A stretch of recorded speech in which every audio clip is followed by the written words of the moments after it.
we interrupt our program to bring you this important message.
Good evening, everybody. Welcome to the Why the Hell Can't We Have Nice Things podcast.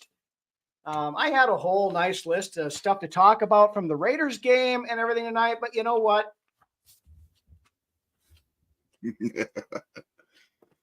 Of course, unless you've been living underneath a rock with Nick, Vikings announced earlier today that rookie quarterback JJ McCarthy is going to had at least partially torn his meniscus sometime during the game on Saturday and is going to have to undergo surgery sometime this week. Obviously not traveling with the team to Cleveland for joint practices. No word yet on the time he's going to be out, but all depends on the severity of the tear. If it is just a partial tear, they could do the quote unquote shave of the meniscus, which would mean he would be out 3 to 6 weeks. Right. If it is a full tear and they have to do a full repair, it is 3 to 6 months. So, not really it's been a wild weekend, man. You go from Saturday to McCarthy having an excellent debut, by all accounts. Absolutely. And then you get word of Stephon Gilmore coming in for a visit, only for him to then turn around and leave without a contract, and then to learn that your future quarterback has now got to get knee surgery. So, I mean, all of us Vikings fans have been taken for a ride this weekend, for sure. Yeah. And there is nothing like on a Tuesday, I'm sitting at work, having computer issues, having just a shit day to begin with, and then flip on Twitter and get kicked in the nuts by the tweet from Ben Gessling saying that McCarthy has a torn meniscus. I mean, it was obviously a surprise to, I think even O'Connell, the way he came out yesterday and what he had thought, was just mild knee soreness, something that a lot of these guys get coming in for their first rookie camps. Mm-hmm. To come in to find out, and I believe, like I said, unexpectedly, that it ends up being a meniscus tear. Yeah. So, I mean, it was completely unexpected. I figured, his knee's just sore, maybe got some fluid up in there or whatever, just get some rest and then let's get back into work. But this really puts a damper on the development of JJ McCarthy. Yeah. I'm fully convinced after today that this franchise is cursed. I know the talk of that has been going around for decades, but how else do you explain the crap that's gone on this offseason? When we come out of the draft with super high hopes, we have 2 first-round picks. We have a promising young cornerback. We have arguably the best wide receiver tandem in the NFL. And then all of a sudden, the month of July rolls around and we unfortunately lose Kyrie Jackson to a automobile accident. May you rest in peace, kid. We will miss you greatly. Then we have Not a week later, our number 2 wide receiver get arrested for being under the influence and passing out along the frickin' 105 or whatever the hell road he was on by LAX. To JJ McCarthy going out on Saturday and after throwing that interception early, turned around and played a pretty damn good game and gave us all the taste of what this kid can be. Right. Got the hopes of the fan base up through the freaking roof, only to come back to earth and get, like I said, absolutely gut punched in the nutsack today by the news that he's having to have knee surgery. I believe he was right on the cusp of possibly snagging that number 1 job. Yeah. But brings up another one here, Mekhi Blackman also, yes. Right. With that being said, though, let's not discount everything that Darnold has done this summer as well. As far as he's also looked good. You know, I mean, yeah, we all had hopes that our rookie could come in and take the reins. But Darnold has by no means looked like a slouch. No, Darnold looked good in his drive on Saturday as well. And it's going to be Darnold. All hope is not lost. No, I mean, and we talked about this, and I know it's easy to overreact in situations like this because of the situation. You know, we get our, you know, the taste buds got tingled by what McCarthy did. Yes. And then, the sky is falling today. The sky's not falling. I mean, I've said it multiple times. The dust will settle. The dust will settle and things will be okay. Right. I said it multiple times during the offseason. This team is going to fight for a wild card, even if Sam Darnold starts all 17 games. Exactly. Yes.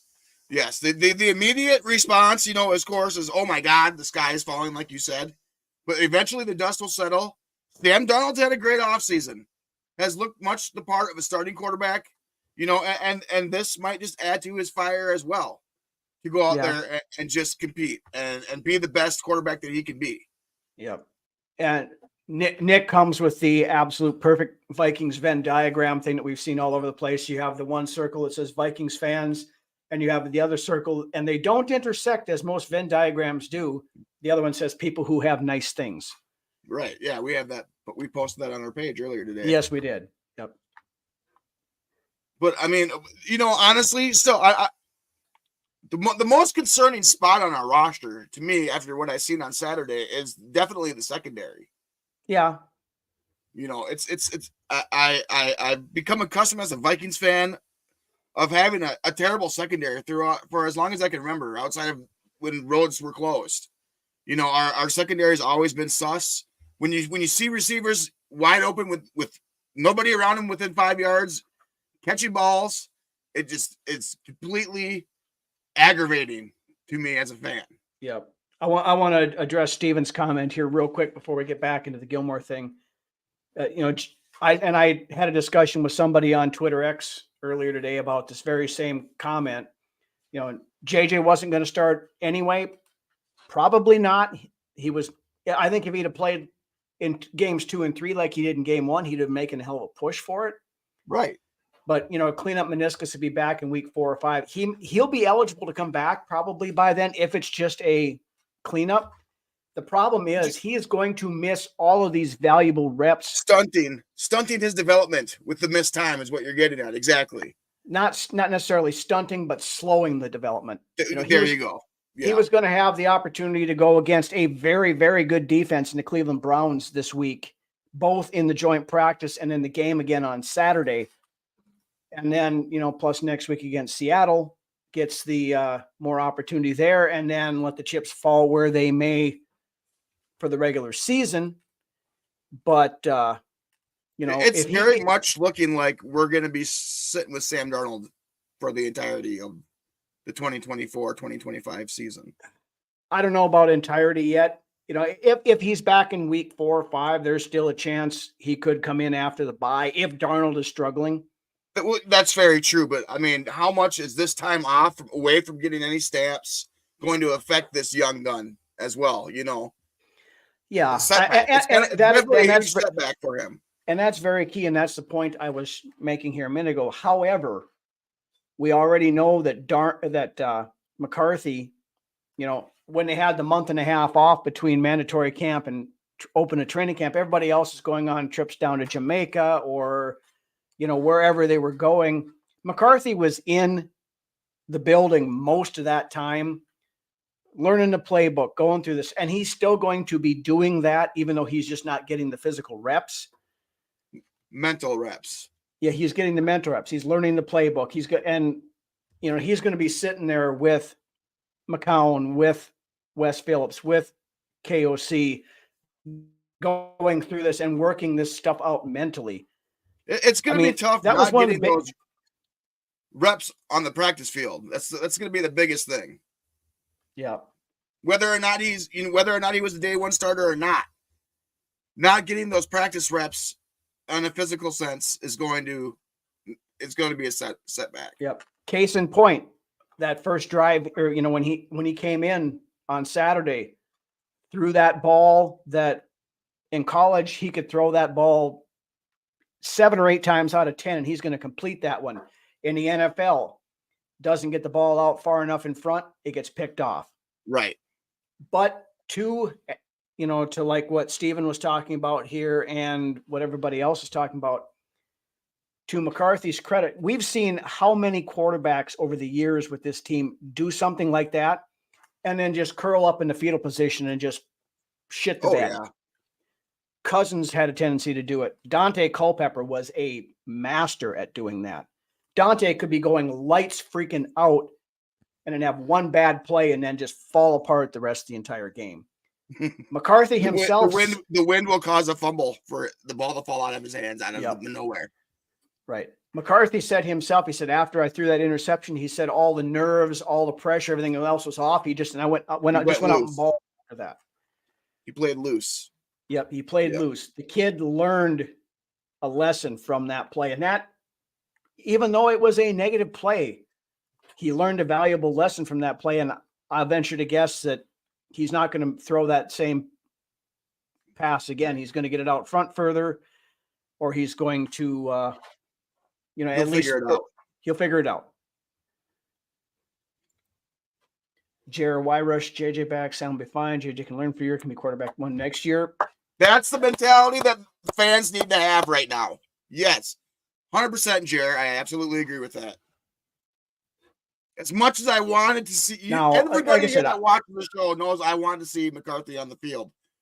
But with that comment, Jared he hit the nail on the head for the moment that we're in right now, in the present moment.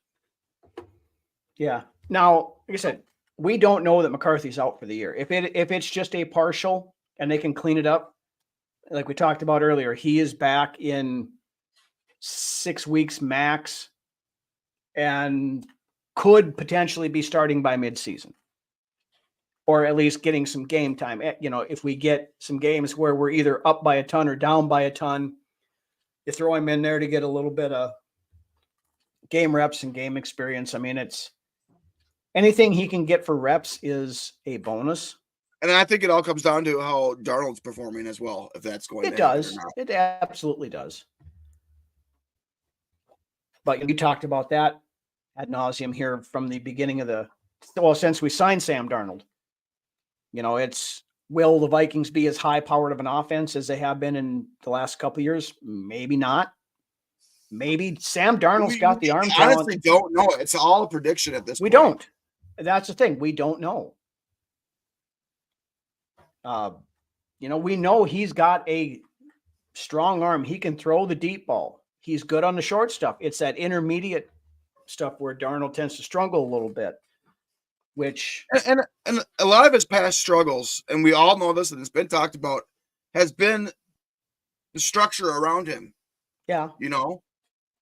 Outside of his stop in San Francisco, it has not been an easy ride for Sam Darnold, and that's just the story for some of these guys. Yeah, I mean, the Jets were awful when he was there, but Carolina wasn't very good. But look, when we played them a couple of years ago and Darnold was a quarterback there, he threw for 400 yards against us. Granted, that was Ed Donatell's defense, but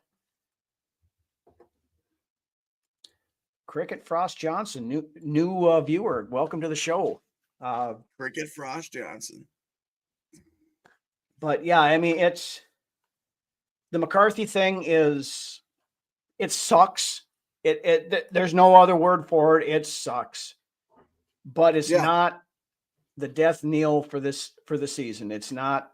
There are still 17 games that need to be played. 19 if you count the two preseason, but well, yeah, those don't matter. But they matter, but they don't matter. And you know, I had sent a message out to a friend of mine earlier today, and I think I wrapped it up pretty well. You know, and it sounds like JJ's surgery is scheduled for some time this week. Like we mentioned, it's either going to be a minor. They got like swelling go on before they Yeah, it's either going to be a minor thing where it's 3 to 6 weeks or 4 to 6 month timetable, depending on the severity of the injury. Either way, it's not like Sam Darnold hasn't had a good offseason. It's just a shitstorm happening at this moment with the JJ thing and the Gilmore not getting the contract and leaving. The dust will settle, and the games haven't even been played yet. KOC will have a plan to get this team focused and prepared, and I believe that he will do that. I like Doc's way of thinking here, 20-plus games to count the playoffs. Well, since you brought up Stephon Gilmore, we'll set the JJ McCarthy pity party off to the side for a while and move on to the next stage of grieving. And that's, I don't know what the hell one that one is, but we'll move on to the next one regardless. Talk about Stephon Gilmore. Now, of course, he came in, visited with the team on Monday, however, left without a deal being done. And you know, a lot of people are looking at this like, okay, what the hell is going on here? So on and so forth. I have a theory on this, and you and I talked about this earlier today, but I want to bring it out to you guys in the chat and see what you guys think. Gilmore, of course, seasoned veteran. He's 33 years old. And this was said on Pat McAfee's show. I think it was Ian Rappaport that was on there yesterday or whatever it was. Stephon Gilmore was not coming to Minnesota just to check out the facilities and see what things were. There is mutual interest between both player and team in potentially doing something. Now, after he left, they talked to Kevin O'Connell. He said, very good, very positive meeting. And I was watching it. He had a little bit of a smirk to his face when he said that. Right. And Flores had a big smile on his face, too. He did that because someone yelled at Flores when he was coming down off the stairs for the night practice last night. But here is my theory on that situation is, okay, Monday was the night practice. And then today we turn around and we're heading to Cleveland for the rest of the week for joint practices and then the game on Saturday. I don't think they wanted to throw Gilmore right into joint practices against somebody else the day after he signs. So mark this down, write it down, put it in marker, put it in pen, whatever. Stephon Gilmore will sign with the Minnesota Vikings after the preseason, sometime after the preseason game, number 2 on Saturday, when they come back and they have a few days of practice at home where they don't have, not throwing him to the wolves right away. They probably gave him a playbook when he left and said, here, start looking this stuff over. We'll see you on Monday. Yeah, that could be very well lit too. I believe that's what's going on here. Because Gilmore doesn't have any other. I've also heard there's mutual interest between Baltimore and Pittsburgh as well with Gilmore. So, I mean, I don't know, but yes, I agree with you as well. He has yet to take any other visits any place. The Vikings for the first one. I believe it's a handshake agreement that he is going to sign here at some point. I think the deal is probably in place. They're probably the agent and Kwesi and Rob Brzezinski are probably working on the financials and all that other kind of stuff as we speak. I fully expect. People want to complain about, the financial aspect. Well, I mean, the word is that Gilmore wants $10 million per season to play. Well, last year we went out and we spent $13 million on Marcus Davenport to do nothing. The least we can, I believe that we could more than, go out and get Gilmore for the $10 million that he might be asking for. Well, and to that point, all these in years past, we've been so tight up on the cap. Something like that, we had a hard time doing at this point in time of the year. We got almost $20 million in cap space right now. If Stephon Gilmore wants $10 million for a year, you don't put it all guaranteed, of course, but you put some escalators and performance type stuff in there. At 1 year, $7.58 million contract that could go up to $10 million. We have the cap space to do that if we want. Right. We have the cap space to get the guy. And still have cap space afterwards, should we have an injury, another injury, God forbid, or something like that. Now, so like I said, mark this down. I expect Gilmore to sign with the Vikings next week at some point after Saturday. And I mean, here's another one. Go ahead. Oh no, it's like I mentioned before. I mean, the most dire need on this roster is in the quarterback room, and it was glowing. I mean, granted, it was a preseason game on Saturday, but I'm still concerned about that secondary. Something needs to be done. I mean, it's gonna look better when Smith and Bynum are in there, and you get Shaq Griffin back, as well. But Byron Murphy looked like complete trash. Yeah, I was not impressed with Murphy at all on Saturday, and that concerns me. I mean, yeah, he's more of a slot guy than an outside guy, but he's also a veteran and shouldn't be looking as poor as he did out there. That missed tackle was an ugly fucking sight. Mm-hmm. And then to turn around and Evans be in the same situation, and Evan goes and makes the play. Whereas then Murphy did not make the play. Yeah, well, I mean, Evans knows that he's on the bubble right now, so he knows he has to put the best tape out there he can to A, try to make this team, and if he doesn't make this team, then B, put out enough to where he can get signed someplace else. I thought Evans looked decent, considering the circumstances on Saturday. And for the first half of last season, he looked good. It was that second half where he just lost it, like fell off a cliff. Yeah. Well, he got exposed. Evans is what, 5'10", 5'11", somewhere in there. He's shorter, and we got exposed in that game against the Bengals, where Jake freaking Browning found out that if you throw it up over the top, our guys can't go up there and get it, because going against a 6'4", 6'5" wide receiver with a 5'10" to 6 foot cornerback, I mean, you're already dealing with a half of a foot height advantage right there. You can't be letting Aiden O'Connell and Gardner Minshew carve you up for the better part of the first half, and then expect to go and be somewhat reliable against Daniel Jones. I mean, you're lucky that you're getting Daniel Jones week 1, but AJ no practice today. They're traveling to Cleveland, starting joint practices tomorrow. But anyway, talking about the secondary, another area that has been a concern and still was a concern, I think, on Saturday's defensive line. Here's an interesting thing to keep an eye on. The Miami Dolphins today released defensive tackle Tier Tart. Now, he was a guy that the Vikings were interested in during free agency. Joint practices. If you remember last year during joint practices, he absolutely blew up Garrett Bradbury on more than one occasion. Yeah.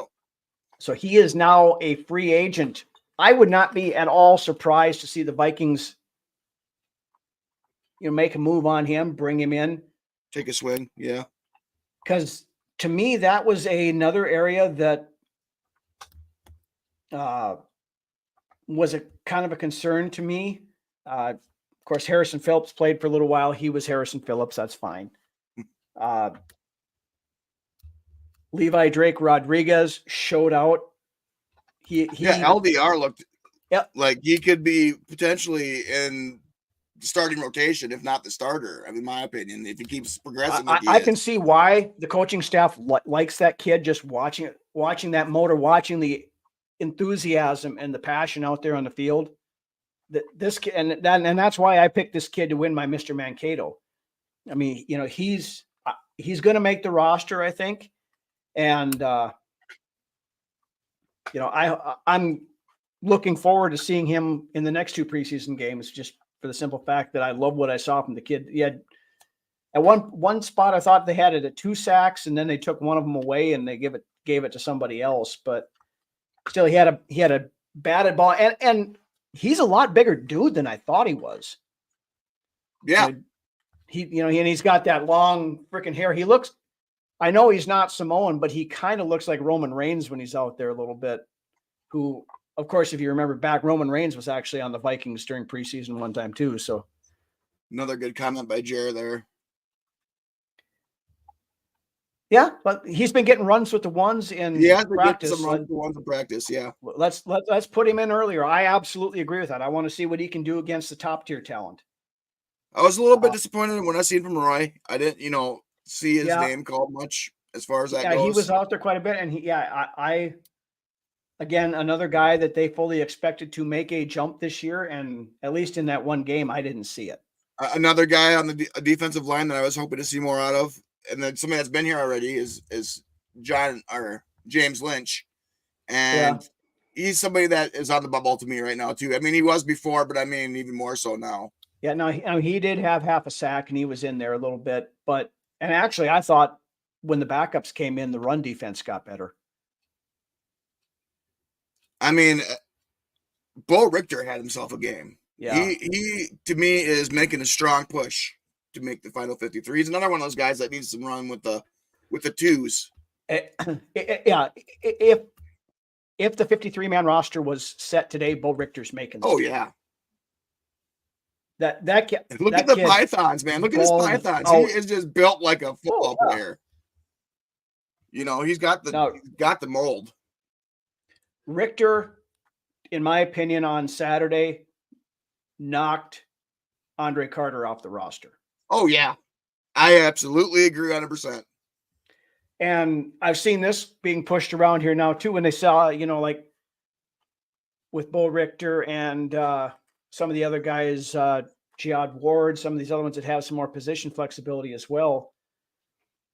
Keep an eye out for Pat Jones being a potential trade candidate.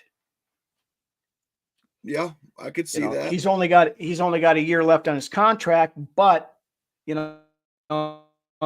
last year he disappointed me a lot. I expected a lot out of him last year, and we didn't see it, especially after DJ Wanham went down. Yeah, he was one of those guys who was hoping to take that next step for sure.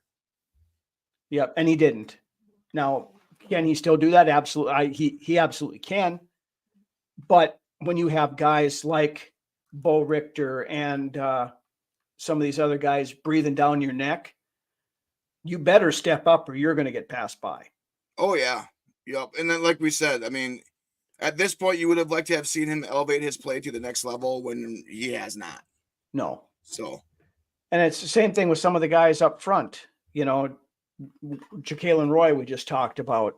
Jonathan Bullard, again, he's a jag. He's just a guy. But he had a better season last season under Flores than what he did under Donahoe, but he's just a guy. He's nothing, We have a group of just a bunch of guys. We don't have like a superstar on that defensive line anywhere, as of yet, So no. And that's the good evening, Norsefius, Mr. Home Improvement himself right there. I mean, we got Jerry Tillery over on the other side too, that, has been, for the most part, a disappointment during his career so far. AJ puts up here, going to shake it up once he's ready to roll. I don't know. I mean, he played better last year with the Raiders than he had in previous years. I'm not ready to anoint him as one of the guys yet, especially if you got guys like LDR that are starting to make some noise. And it's not all the possibility that you could see some of these guys like a Jihad Ward being moved up, from the defend or the outside linebacker, edge rusher spot to playing defensive end. And some of these, right. Some of those other guys, because we went from a prior to the free agency and the draft, wondering what the hell we were going to do at edge rusher, to that being one of the strongest positions on the team right now. I believe that's our deepest spot outside. I mean, safety and edge rusher are right there neck and neck as far as deep depth goes. And wide receiver. Oh, yeah. Yeah, on the offensive side for sure. Yeah, because I mean, and we can roll into that now and take, talk about that. We've got a full-on brawl for the remaining 2 to 3 wide receiver spots on this team as well. Of course, Naylor's making it. Jackson's making it. I think because right now, of course, Addison and Jefferson are locks. Brandon Powell is a lock. Yep. Is Brandon Powell 3 or 4? I think he's 4. I think he could potentially be 5 because right now, with the way Tristan Jackson's playing and the way Naylor's been playing, I think Powell's that number 5 guy. And then whether or not we decide to keep 6, I don't know. But that's some decent receiving. I mean, receivers there. If Brandon Powell, I mean, he's that gadget guy. He, like we talked about last week, he's that Jarius Wright kind of slot guy that you can put in there. Jalen Naylor is a deep threat speed guy, down the field kind of stuff. He can play outside. He can play on the inside. Yep. Naylor can. So and the biggest thing is, can Naylor stay healthy? If he stays healthy, he's got the number 3 sewed up, I think. Oh yeah. Then we talked about Tristan Jackson, who absolutely balled out on Saturday. 4 catches, 100 yards, and a touchdown. I mean, and as long as it feels like he's been with the Vikings, he's only a 3 year. He's going into his 3rd season this year. So I mean, it feels like he's been here forever, but really he's still a youngin'. So, and he's been fighting to make this roster ever since he's been offered the opportunity. Yeah, he's always been on that edge, bouncing along the end of it there, and I think he's wide receiver 5 at worst right now. Yeah, I think those are the 5 receivers right now that you keep on the roster. And then if you're thinking about keeping 6, then you go with the youngster out of Maryland that we talked about last week, Jeswan Jones. Yeah, Jeswan Jones. Yeah. Now, you have him, or do you have Trent Sherfield, who played well on Saturday as well, and is a good blocker, which is why they brought him in. Yeah. I mean, I don't know if we keep 5 or if we keep 6 yet. I don't know where we're going to go with that.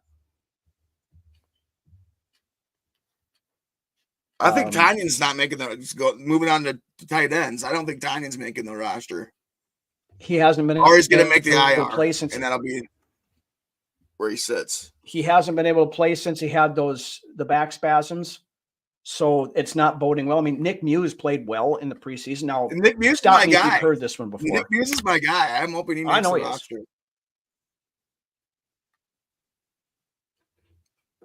Okay, Norsefius, what did Andy Carlson say now? I don't listen to Andy Carlson.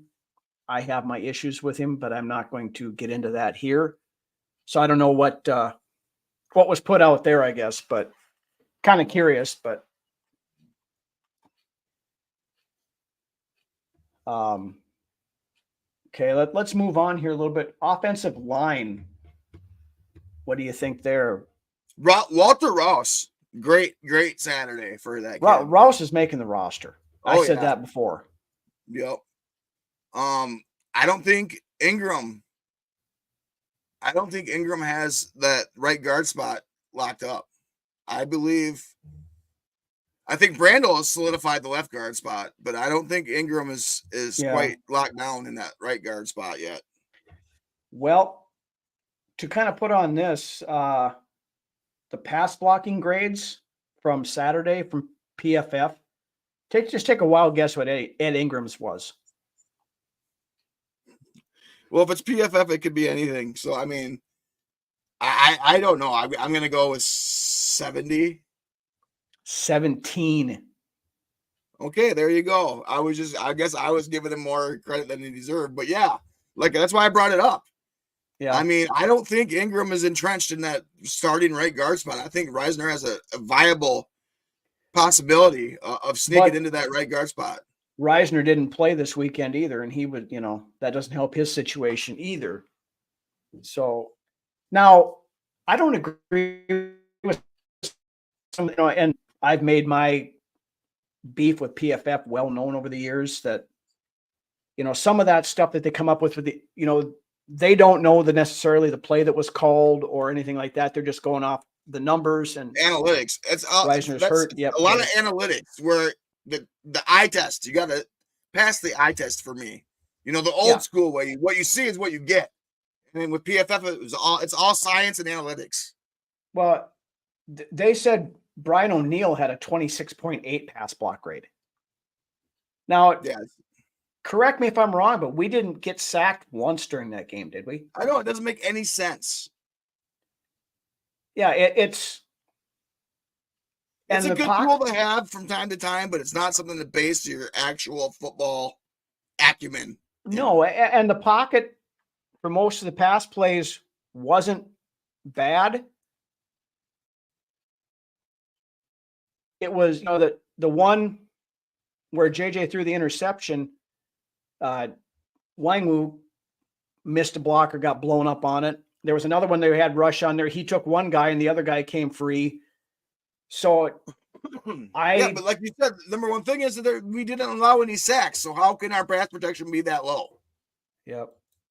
Reggie with some breaking news here. Possible torn pectoral muscle for rookie Terrion Arnold. Well, that's not good, but I mean, he plays for the Lions, so I don't care, but I don't like to wish injuries on anybody as it goes. I mean, right.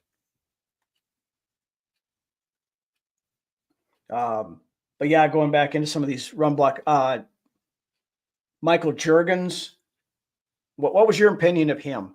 Outside of the getting blown up on the blocked field goal, I thought he had a good game. Outside of the blocked kick and special teams where he got blown up, I thought Juergens had a decent game. That's just my opinion. Yeah, he absolutely got his ass trucked on that blocked field goal. Right. Outside of that play, though, and you know what, Dan Feeney even had a decent game too. But yeah, I thought Juergens looked all right for a rookie. What I thought was interesting on a lot of that stuff, they were actually playing Feeney at guard and Juergens was in as the number 2 center.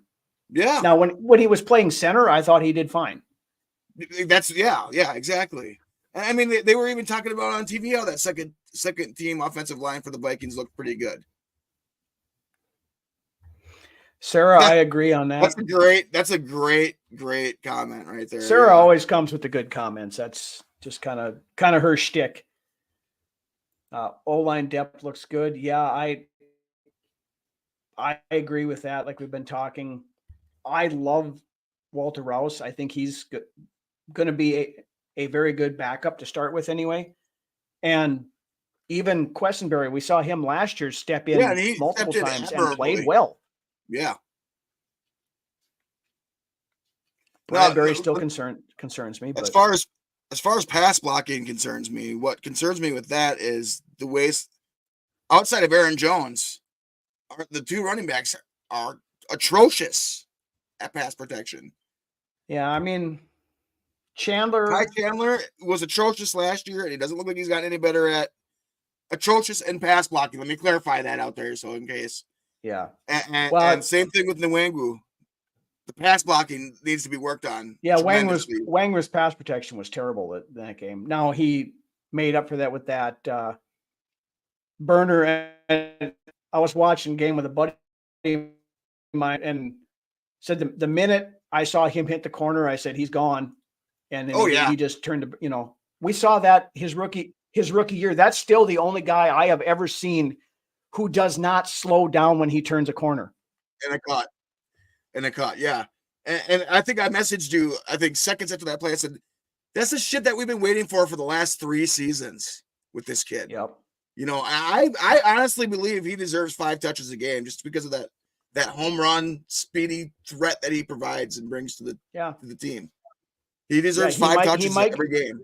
He might get stuffed or, short yards on 10 of them, but if he breaks that 11th one for 50 yards and a touchdown, it's worth giving yeah. Like a Michael Bennett type of running back, if he hits that seam and he hits it without, with grace, he's gone. But I mean, Michael Bennett was perennially a yard per average running back. But Wangwu doesn't have great vision and ability to make those jukes and the cuts. But if he can hit that hole, he's going to be gone. Yeah. He's got that home run speed. He's got that home run ability, and he can outrun pretty much anybody on the damn field. Yep. I agree. Well, yeah, absolutely. He's an Olympic runner, basically. Yep. So now the running back stuff, the one big gripe I had from the weekend, Ty Chandler looked terrible trying to catch passes. He had like 3 of them that he should have caught and dropped them all. Well, the one specifically that was thrown to him in the first one, yeah, he should have caught. But it was kind of, it was the velocity on that was questionable. But his first drive wasn't the greatest, but every drive following that was much better for Chandler. But yeah, the running I thought was okay, but the good evening, Nympha. Welcome from the Philippines. Again, Philippine Club in house. But yeah, I was a little disappointed in Chandler's receiving prowess there in that game. He's proven he can be a receiver out of the backfield though last year with this small amount of play that he received. Within the Forks, Northvius, no, I'm not within the Forks. I am south of Fargo, southwest of Fargo. The Spoons. Yep, the Spoons. Yeah. Not the Forks. No. Let's see what else I had on notes that we might have been go back to the quarterbacks quick. Thoughts on Jaron Hall real quick. He looked like shit. He looked like absolute crap, and he almost pulled the Kirk Cousins at the end of the game back when Kirk was with the Commanders. Almost took a knee instead of spiking the ball. He was all sorts of rattled. Yeah, but yeah, he didn't. I know I didn't have faith in him getting us into kicking range, but he did somehow. Yeah, well, the Raiders helped us out quite a bit there by calling timeouts. Yeah, burning all 3 of their timeouts on that last drive. You don't do that in a regular season game by any means. That's very questionable. It's very questionable. Yeah, we talked about Richter. And Richter rocks. Yep. Richter is one of our new favorite players, and we are pulling for him to make the roster. So, and I think, and like I said earlier, if the 53 was set today, he would be on it. So very fast first step and very quick around the corner, around the edge. Yeah. And I mean, this edge department is crazy, man. I mean, it's going to wear out a lot of offenses because there's just there's not a lot of drop off from each guy. They're each bringing the same speed, same intensity. Even guys like Owen Porter, who came in at the end there, played pretty well. He looked good too, I thought. And I think that as I mentioned, by all reports, we haven't got to see this guy, but Gabe Murphy has sounded like he has been good in practice when he's been available as well. Yeah. He was hurt, so he didn't play. But yeah, I made the comment earlier. I expect him to make the roster as well. That's why I think there's a definite possibility of some of these guys being trade candidates when you get prior to that last cut down. A Pat Jones or some of these other guys. That I mean, you can tell they're trying to showcase Lewis Seam because he was in there with the second stringers, and by all means, he's been sitting with the third stringers as far back as last year. So yep, and he was neither heard nor seen for most of the time there either. I think he had a tackle or two and something, but he played extensively. Like it was like 27 gate snaps, something like that. But I do want to go one back to the tight ends again. I mean, I've been critical of this move and the whole thing before, but I want to give a quick shout out to N'Keal Harry for that catch that he made. That was a hell of a catch. That end drive there that helped get us down there. It was a stiff catch. Looked very stiff, but he made the catch. Bob, when he came down, they originally called it incomplete, and he came up. He's like, "No, I caught it. I caught it." So they went back and reviewed it, and sure, quick review too. Yeah, quick review. So yep. So it, hell of a job on that one. He, a big guy getting that kind of extension going up there. That pass was coming from Jaron Hall as well. So I mean, yeah. It was a It was hospital. the batted balls. The batted balls with Jaron Hall was making me go crazy. What do you have? 3? He did, but then he had one that he threw like 10 yards on the field, and somebody got a hand on it too. That would have been called the batted ball. But There was that one that should have been a long completion that got tipped at the very end. Now that one, I don't blame it as a tip ball. Really, that was a hell of a play by the defender. It's those ones that are getting knocked down at the line of scrimmage. He had 3 of those. Yeah, he did have 3 of those, but then the one down the field that got a hand up on it. But yeah, but I don't know. And see what else we have. Theo Jackson. For all the talk of how he's been showing up in practice, he didn't look very good on Saturday. No, he didn't have a great game. We'll put it that way. He did have, I think, 5 or 6 tackles, but he got beat in coverage pretty badly a couple of times. A lot of guys did. Well, yeah. I mean, it started to look like Donatello's 3 high shell coverage there. It did. I was having flashbacks of that as I was watching the game. Now, granted, we're not. We're playing about as we can be. But you still had guys, like I said, like Bo Richter, like Dallas Turner on those couple of plays he had early on, the sack, and the other. He was pushing guys around that have started in this league and played. Yeah, Andreas Pete. He's been a journeyman and it's started on some teams. Andreas Pete is not a Christian Darasaw or a Trent Williams guy by any stretch of imagination, but he's a veteran. He started. He played quite a bit. I mean, Hall throwing Sardom is he's super short. He's 6 foot tall, Doc. So yeah, I think that's part of the problem. He's got that little bit of a angled hitch in his delivery. So I mean, when you're short, you can't do that kind of stuff because you're literally throwing it at the back of your. If you got a guard who's 6'5", 6'6", you're not getting over that line back of his head. Yeah. So. That's something. Going back to the quarterback situation now again. What do you think? You open the year with McCarthy on the PUP list, with the eligibility to return, and then you keep Mullins now, you would think. Oh, yeah. Now, again, we're going to find out a lot more this week when we find out the severity of McCarthy's injury, whether he's going to go on PUP or whether he's going to go on IR. Right. I would say you stick with Mullins as your backup now. Yeah. Now, if it's just a cleanup, I think he goes on the PUP because that's 4 games. If he goes on IR, they can't put him on IR till after the season starts because if you put him on now, he's done for the year. And you want to make the best decision for this kid when it comes to his surgery. You don't want, what's going to be the best for the length of the longevity of his career. Do you go in and do you do the simple procedure with the risk of it happening again, or do you go in there and you do the major surgery to really knock it out? There's back and forth there too. And they're going to do what's best for the long-term health of JJ McCarthy. They're not going to, if there's any question at all. Yeah, that's what I feel they're going to go do the full surgery and then they'll shut him down for. They would probably put him on IR now, and he's shut down for the season.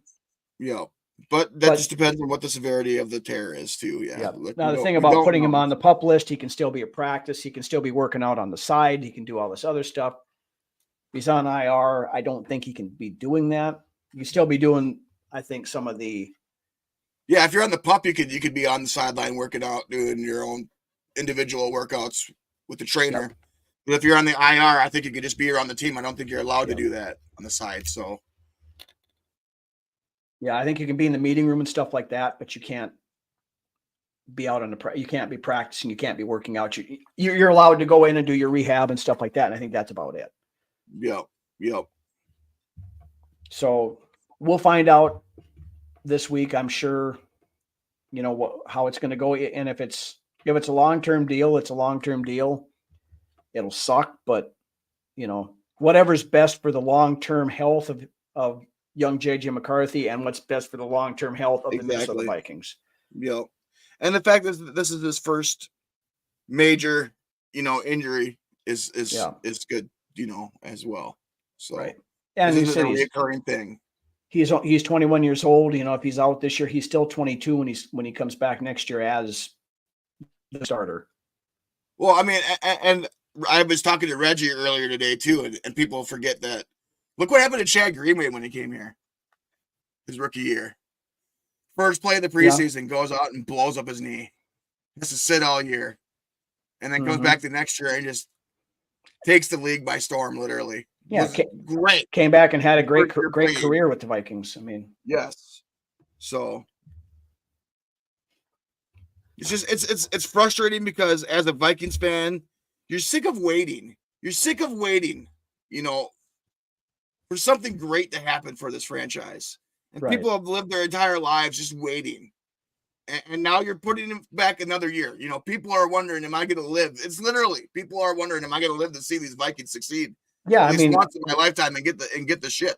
I mean, yeah, we see that. That's the catchphrase that Score North uses all the time. Purple Daily, just one before I die. I'm in that boat too. I mean, it's start looking at this. I'm not a young pup anymore. I'm 49 years old. I'm probably closer to death than I am to birth. So, right. Now we have to. I'm starting to get into that category where I got to start worrying about that kind of stuff.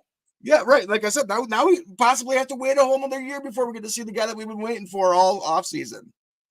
So, and another good point by Sarah there for sure. Yeah, we can bring up the Drake May thing. I know it's also circumstantial for me when it comes to that. Yeah, I mean, we knew that New England is not a good situation for the quarterbacks to go into. You've got a rookie coach who has got a defensive background. Their quarterbacks coach was a tight ends coach last year. They got Alex Van Pelt, who's a decent offensive coordinator, but that's really the only true experience they've got in the offensive side of things. The biggest thing that's hurting Drake May right now, I think, is how Joe Milton has looked over there. Joe Milton has looked apart. He could be the week one starter over there, I think. And I liked what Milton brought to the combine and throughout the offseason process, and the arm is. There's no question he's got the arm strength and the arm talent. Yeah, we always knew he had the arm. Is what I was really concerned about. The Tennessee program. We've seen Tennessee guys here, and we've seen a Tennessee guy there in Detroit that looks like shit. Yeah, that gimmicky one read ass offense that just it's a modified air raid, run and shoot kind of simple concepts and all that other stuff. But Milton is doing good with the opportunities he's been given over there in New England. So could be like a Redskins thing where they got Farrat and Schuler that year, and Farrat came out on top over Schuler. Yeah. So I'm not ready to say Drake May is going to be a. No. We talked about this prior to the draft that May was one of those guys that was probably going to need to sit for a year. But the fact that their 6th round guy, Joe Milton, is out playing their 3rd overall pick, Drake May, it's not a good look. We'll put it that way. No, it is. It's not. Yeah. So anyways, moving along off of New England. Yeah. But yeah, that, and that was the thing. Start talking rookie quarterbacks. People around the league were realizing this. There was, I forget who it was. One of the major guys had said after the games on Saturday that the 2 best quarterbacks out of this class, and it wasn't even particularly close, was Caleb Williams and JJ McCarthy. Yeah. And as of right now, whatever, punish me or not, but Caleb Williams looked pretty good on Saturday with the Bears. So he looked the part. Yeah, but I'm going to preface that again with a but. Remember at this time last year, after the first preseason game for the Chicago Bears, Justin Fields had 3 passes for 99 yards and 3 touchdowns, and all 3 of those passes came from or were behind the line of scrimmage screen passes, and they were ready to anoint him the 2023 league MVP at that point. Yeah, 2 different players though too as well, by all means. But Williams, I watched the game, and I watched his tools, and he looked good. He looked good. Yeah, over but there. again, with any of these rookie quarterbacks, and it was JJ McCarthy included, they were going up against vanilla defenses. Those defenses that they were playing against are not showing their cards. I don't know, man. Las Vegas was throwing a lot of blitzes at McCarthy. That's for sure. They did, and they played their starters for the first half of the game. I mean, that was kind of an old school move as far as, for playing their starters. It was, but still, even with that, it still wasn't the full-on defense that you're going to see the Raiders play. No, not that we'd run out on game day on a regular season Sunday. No. But so you take it all with a grain of salt. Caleb Williams is going to have to prove to me that he can rise up when adversity hits him. Oh, I agree with that, but I call a spade, and but he's got a lot to prove to me as well. But he looked good on Saturday. Yeah, of course. And you've got guys like Skip Clueless out that comes in there and made the comment that he looked like the black Tom Brady out there after that game. I'm like, shut the fuck up, dude. I mean, I've been the biggest critic of Caleb Williams, in this whole process. But I give credit where credit's due. He looked good on Saturday, and we'll leave it at that. Hopefully, it's not the case come regular season in the future. But hopefully he looks like complete ass starting week 1. Exactly. Yep. JJ was the only one that played starters that long. Caleb looked decent. Yeah, I didn't get a chance to watch the Bears game. I just watched highlights of it, so I don't. Josh, that's very true that the Bears wide receiver core is very Apparently good. They're running Velus Jones at running back now, and he looks pretty good there. Yeah. So, and we've always had issues with Velus Jones the last 2 seasons that he's been in the league. Yes, he did, Reggie. I saw it or saw the. Yeah, I seen it too. Saw the quote here yesterday. So, this is the same guy that's getting run out of FS1. So he's getting run out of everywhere he's gone. So yeah, I mean, he's an idiot. I can't stand. I mean, I'm no fan of Colin Cowherd, but I can at least listen to his show. Right. Skip Bayless. I listened to him for 30 seconds. I've never been a fan of Skip, and he's been around for so long, and I've never been a fan of Skip. I don't know how he's been around as long as he has, because he's awful. And he's not a good human being either, just by the way he talks to he's people. An asshole. He's very disrespectful, and it's just enough talk about him. Yep. On with that. Anyway, that's most of what we had going over. Of course, this week, joint practices start tomorrow with the Cleveland Browns, leading up to the game on Saturday, 3:30. I think the game kickoff is this time, 3:25. Be interesting to see. Yeah. Cleveland's defense is absolutely 1,000% legit. Going to be interesting to see how our guys match up against them. This is a golden opportunity to see where we're at, I think. And our defense going against Stefanski's offense too. I mean, they got players over there. Their quarterback situation, I'm guessing Happy Endings doesn't play, but still, Cleveland is going to compete in the AFC Central this year, I think, or AFC North. I mean, they have an overall decent roster over there, so I mean, they'll definitely be competing. Yeah, no shit. We need to. I don't want another carousel at the quarterback position again this year. No, Sam Darnold better not see the field in either of these last 2 preseason games. Oh, I don't know. I don't know about that. I don't want to see him out there. I don't want to run the risk of having to start the season with Nick Mullins at quarterback. All right, Reggie's got a question here to what are we hoping to see on Saturday? Lance, I'll start with you. I want us to see us be able to stop a pass. I want to see more development along the defensive back room. I don't want to see receivers running wide open and getting silly completions from quarterbacks that have no business starting. I mean, whatever. I don't want to see scrubs completing passes against our defense. I want to see more on the back end of our defense. That's my big concern. Myself, I want to see more from the guys up front, LDR, guys like that. I want to see if Bo Richter can continue what he did on preseason week 1 to drive himself to getting one of those roster spots. Same with you cornerbacks. I want to see something there. I want to see the continued play of the offensive line, which one of those guys is going to step up and, can Jurgen stay where he's at, and make a push for that. Can we convert for points? Yeah. Once we get down the red zone, it's a big thing. Yeah, that's it. And most of all, to Doc's point here, I want to see us come out of there completely healthy. Nobody else getting hurt. No more injuries. So yeah, that's kind of what we're hoping for this weekend.